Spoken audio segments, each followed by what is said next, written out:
Namasté à toutes et à tous, et bienvenue sur Meditatou. Pour terminer cette série de vidéos vlog au Népal, je me suis rendu à Lumbini, l'une des places les plus sacrées du bouddhisme, car c'est ici que serait né Siddhartha Gautama, que vous connaissez aussi maintenant sous le nom de Bouddha.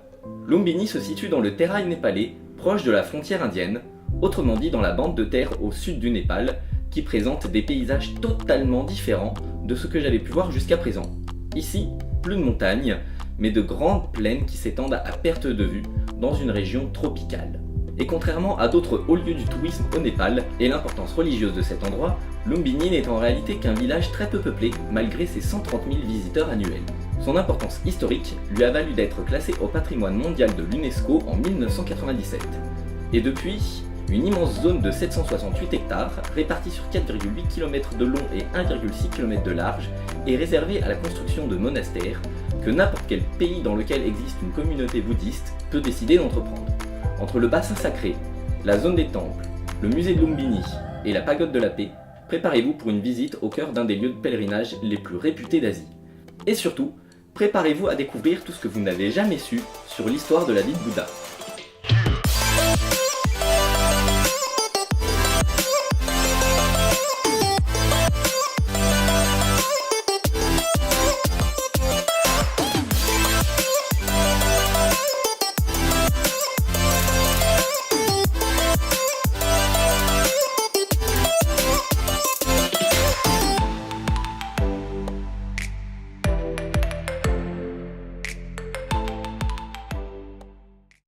La première zone d'intérêt à Lumbini, c'est les jardins sacrés et les ruines du temple Mayadev. Mais avant de vous montrer tout ça, un petit peu d'histoire. Le temple Mayadev fut redécouvert qu'à la fin du 19e siècle par des équipes d'archéologues menées par l'allemand Alois Anton Führer dans la poursuite des travaux d'Alexandre Cunningham qui avait mené des recherches sur les sites bouddhistes guidés par les écrits du moine pèlerin chinois Faxian, qui est l'un des rares qui pouvait nous donner des indices sur la localisation de ce temple disparu depuis 1500 ans. Pendant longtemps, les archéologues pensaient que les vestiges de ce temple étaient en fait les ruines de l'ancienne Kapilavatthu, capitale royale des Shakyas, le clan auquel appartenait Siddhartha Gautama. Mais en fait, ce temple fut construit au 3e siècle avant notre ère, soit 150 ans après la mort de Siddhartha, par l'empereur indien Ashoka, Kapilavatthu se situant plus au nord dans le district de Lumbini. Ces découvertes ont pu être mises en lumière grâce à la découverte d'un pilier de 6 mètres de haut, le pilier d'Ashoka, datant de moins 249 avant notre ère, où figurent les inscriptions « Ici adora le roi Ashoka quand il fut couronné il y a 20 ans, car ici est né le vénérable, le sage des Shakyas », en référence à Bouddha. Et en effet, Ashoka était un empereur indien qui avait créé un grand royaume qui prenait la paix et la non-violence, en accord avec les préceptes du bouddhisme, qui n'était alors qu'une religion plutôt jeune. Ashoka voyait dans cet endroit une symbolique forte et fit construire ce temple et ce pilier afin de symboliser son désir de paix universelle. Mais la suite des événements fit rapidement chuter le royaume d'Ashoka et avec lui le bouddhisme qu'il développa et qui se fit remplacer dans la région majoritairement par des hindous et des musulmans. Bref, c'est donc ici que Bouddha est né, comme peut en témoigner une pierre dans laquelle a été gravé son premier pas. Et bien que ces faits soient contestés, principalement à cause d'une rivalité entre le Népal et l'Inde qui se disputent tous les deux le lieu de naissance de Bouddha sur leur territoire, et il est communément admis par la communauté bouddhiste que le lieu de naissance de Bouddha c'est Lumbini, au Népal. À l'extérieur du temple se trouve un bassin et un sal millénaire, qui est un arbre endémique d'Asie du Sud-Est, et c'est l'endroit où, selon la tradition bouddhiste, la reine Mayadevi a donné naissance à Siddhartha Gautama en 563 avant notre ère, accrochée aux branches de cet arbre, alors qu'elle était en route pour la demeure de ses parents afin d'y accoucher. Cette place est donc fortement marquée d'une empreinte spirituelle, de nombreux bouddhistes y venant en pèlerinage chaque année et y méditant toute la journée. On va donc arrêter le cours d'histoire ici et profiter un petit peu de la beauté de ce lieu.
Bon, j'ai reçu la bénédiction d'un moine bouddhiste. Un autre m'a béni mes bracelets.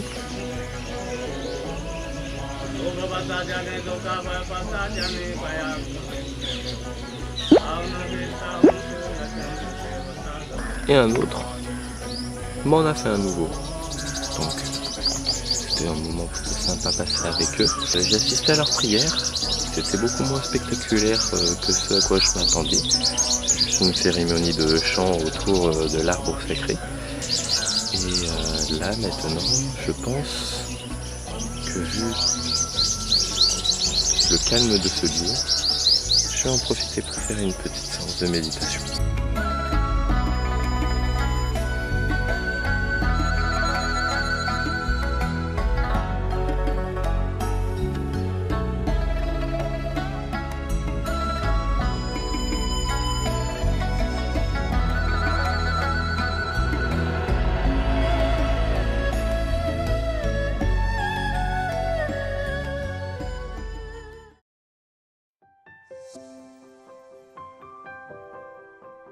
Comme je vous l'ai dit en introduction, toute cette zone est réservée à la construction de monastères, financés par les pays dans lesquels se trouve une communauté bouddhiste et qui souhaite prendre part à ce projet. Cette zone est donc riche en diversité culturelle, car chaque pays choisit des architectures et des orfèvreries différentes selon les branches du bouddhisme auxquelles ils sont reliés et les budgets qui y sont consacrés. Comme d'habitude, la France, elle a décidé de venir prendre de l'espace pour pas faire grand chose. Et aussi, de nombreux temples offrent des dortoirs et des réfectoires, ce qui m'a permis, pour un confort très modeste, de me loger dans l'enceinte même du site sacré pendant mon séjour. Bon alors, me voici sur le canal qui sépare les deux zones de monastère, le petit véhicule et le grand véhicule. Alors, je ne sais pas encore précisément ce que c'est, mais je dirais que le petit véhicule, c'est les deux monastères qui, du coup, seraient plutôt européens, le grand véhicule qui sont les monastères plutôt d'Asie. Pas du tout, non. En fait, la différence entre le bouddhisme Hinayana, le petit véhicule, et le bouddhisme Mahayana, le grand véhicule, vient principalement de leur doctrine. Ces termes sont apparus vers le 1er siècle, diffusés par ceux qui se qualifiaient de pratiquants du grand véhicule, qui se différenciaient eux-mêmes de ceux du petit par la nature altruiste de leur pratique, qui visait à libérer tous les êtres de la souffrance, plutôt que de se consacrer à une libération individuelle du samsara, le monde de la souffrance, duquel nous sommes tous prisonniers. En soi, cela donne un côté un petit peu péjoratif au petit véhicule, qui est considéré comme un peu plus égoïste, mais en réalité, les différences de dogme entre ces deux branches sont finalement très subtiles.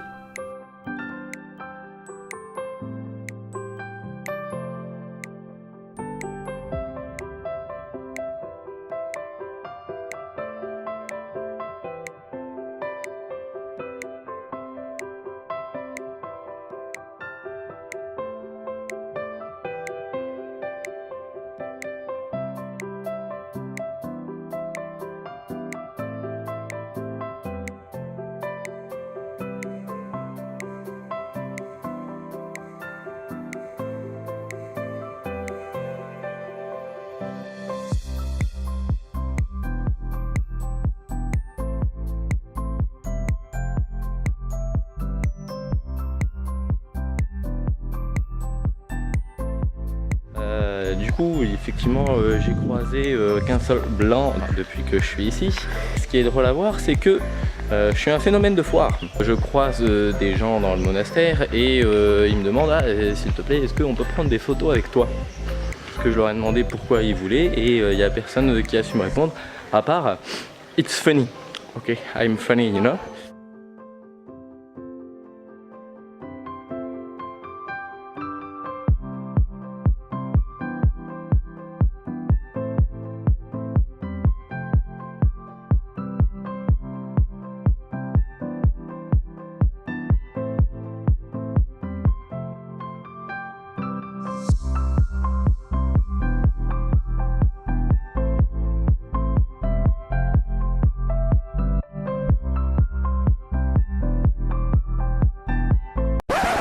Alors s'il y en a certains qui se posent la question, ça c'est pas une croix gammée, mais alors pas du tout.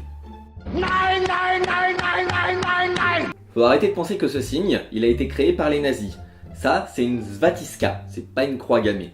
Et la Svastika, c'est l'un des symboles qu'on connaît comme étant l'un des plus vieux de l'humanité. On l'utilisait déjà il y a des millénaires en arrière, et le bouddhisme l'utilise depuis 2500 ans, depuis sa création. Donc c'est pas les nazis, faut arrêter. Sur ce, reprenons.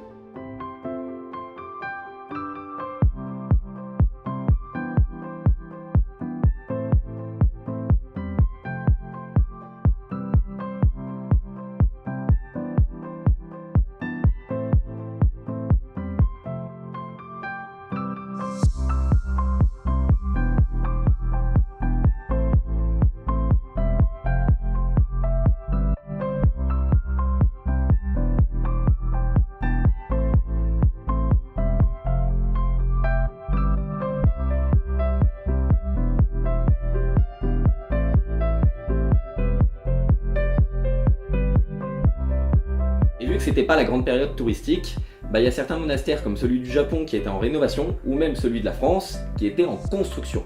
Bon, et pour le grand véhicule, on a fini la visite, maintenant on va faire un petit tour un peu plus rapide au niveau du petit véhicule. Et vous allez voir, les architectures sont un petit peu différentes.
Et il y a certains monastères comme celui de l'Autriche et celui de l'Inde où est retranscrit à l'intérieur, sous forme de fresques ou de tableaux, l'histoire du Bouddha qu'il est enfin temps que je vous présente. La légende raconte que tandis que se déroulait une fête dans la capitale Kapilavatthu, la reine Maya Devi vit en rêve un éléphanteau blanc à 6 défenses qui tenait dans sa trompe un lotus blanc et qui la pénétra par le flanc. Elle avait dû boire pas mal d'ayahuasca. Lorsqu'elle en parla à son mari, le roi Suddhodana, il fit venir les brahmes du royaume qui décryptèrent ce songe comme l'annonce de la venue d'un nouveau maître spirituel.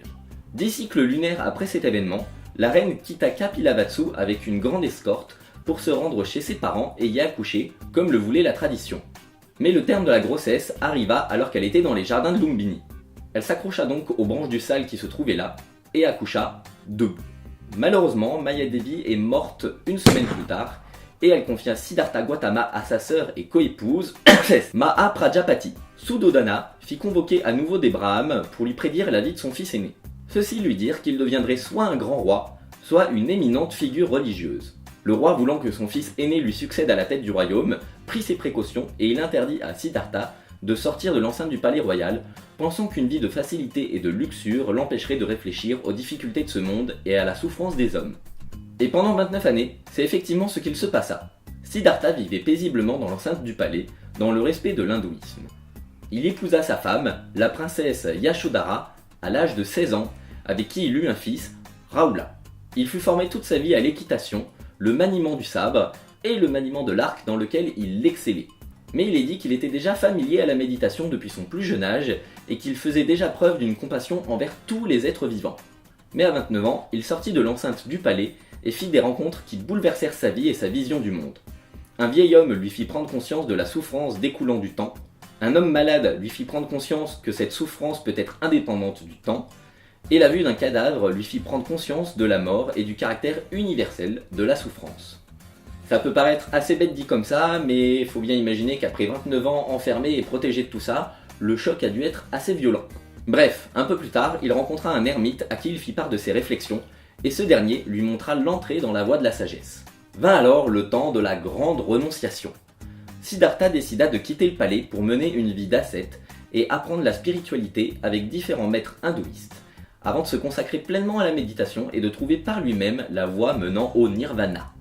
Certains moments importants de son pèlerinage sont souvent relatés, comme celui où il a pris la décision de se raser le crâne pour symboliser son renoncement à son titre princier. Alors qu'aujourd'hui, les bouddhistes se rasent le crâne plus par tradition, mais cette tradition a quand même un sens parce que les coupes de cheveux pourraient amener à des relations confusionnelles à cause des concepts qu'elles apportent. Je crois. Un jour, dans les bois de Bodh Gaya, dans l'actuelle Thaïlande, après 6 ans de pratique ascétique et de mortification, il se rendit compte que ces privations ne lui avaient pas permis de trouver le nirvana, et il accepta pour la première fois depuis ces 6 dernières années une offrande, celle d'un bol de riz au lait des mains de la villageoise Sujata. C'est ce que le bouddhisme appelle l'entrée dans la voie du milieu, une vie sans luxure, mais sans privation extrême pour autant. Ensuite, après un bain rituel, il alla s'asseoir sous un figuier des pagodes, un autre arbre endémique d'Asie, et fit le vœu de ne plus bouger avant d'avoir atteint la vérité ultime. La légende raconte alors que le dieu de la mort et des passions Nara se rendit compte du pouvoir que Siddhartha allait acquérir, et il lui envoya des démons toute la nuit pour le sortir de sa méditation. Mais Siddhartha effectua le Bhumispasha Mudra et ne fut pas le moins du monde perturbé par ces démons. À l'aube, Siddhartha Gautama avait alors atteint l'éveil, le nirvana, ou autrement appelé Bodhi. Et c'est pour cela qu'à partir de ce moment, il fut appelé Bouddha, ce qu'on peut traduire par celui qui a atteint le Bodhi. Peu après, il délivra son premier sermon à ses tout premiers disciples, où il énonça les 4 nobles vérités. Dukkha, l'universalité de la souffrance, Samudaya, les causes de la souffrance, qui se caractérisent par l'attachement et le caractère impermanent de toute chose, Nirodha, qui dévoile que la cessation de la souffrance est possible pour tous les êtres sans avoir besoin d'être une divinité, à condition de suivre ce qui est dit dans la 4e noble vérité, qui est Magga, et qui correspond au chemin à emprunter afin d'atteindre le nirvana. Ce chemin, c'est le noble sentier octuple, avec les 8 préceptes du bouddhisme, la vision correcte, la pensée correcte, la parole correcte, l'action correcte, la profession correcte, l'effort correct, l'attention correcte et la contemplation correcte. Mais si vous voulez plus de détails, on en a déjà parlé et c'est par ici que ça se passe.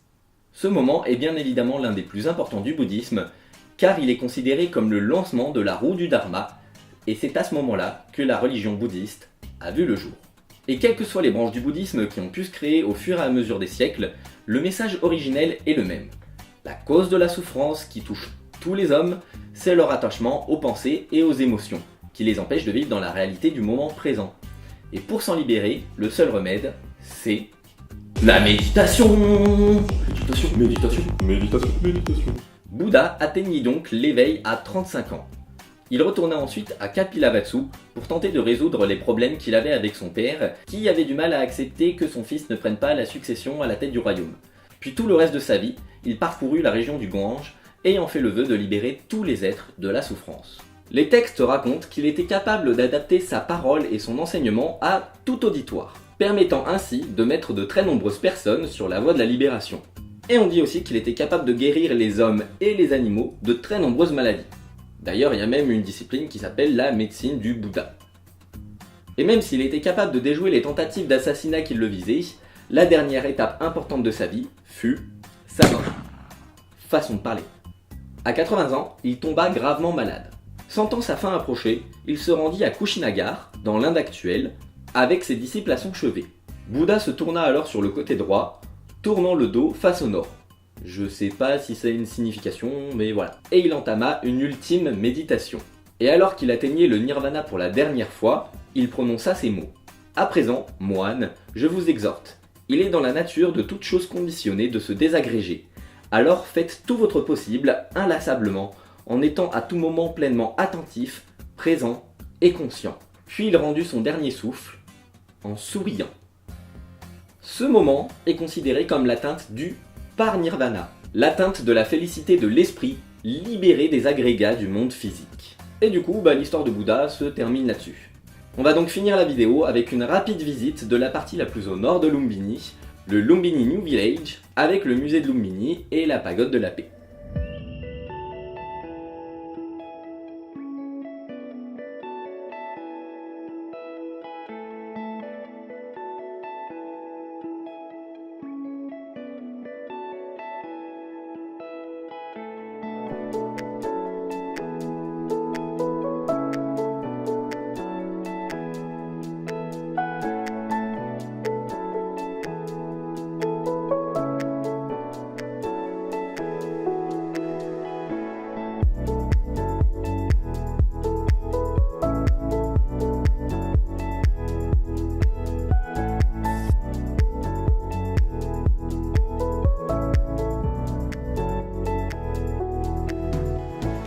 Tada!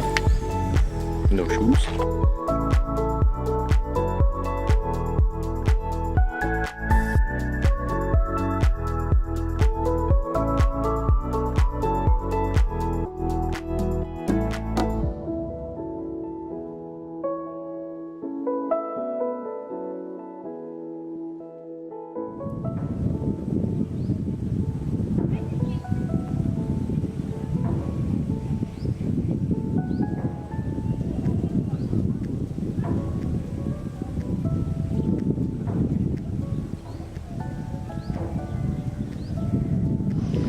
Please listen to me, please listen to me.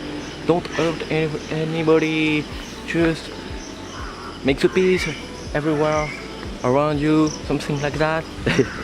Je me suis fait taper sur le crâne par le moine de ce monastère qui a essayé de m'enseigner it's a teaching of the Buddha, you know. C'était rigolo. Et il y a un truc qui me fait vraiment mal au cœur. La question c'est comment un site aussi sacré peut-il être aussi pollué? Bordel! Pas d'injure dans un lieu sacré, s'il vous plaît. Oh, this you crazy mother.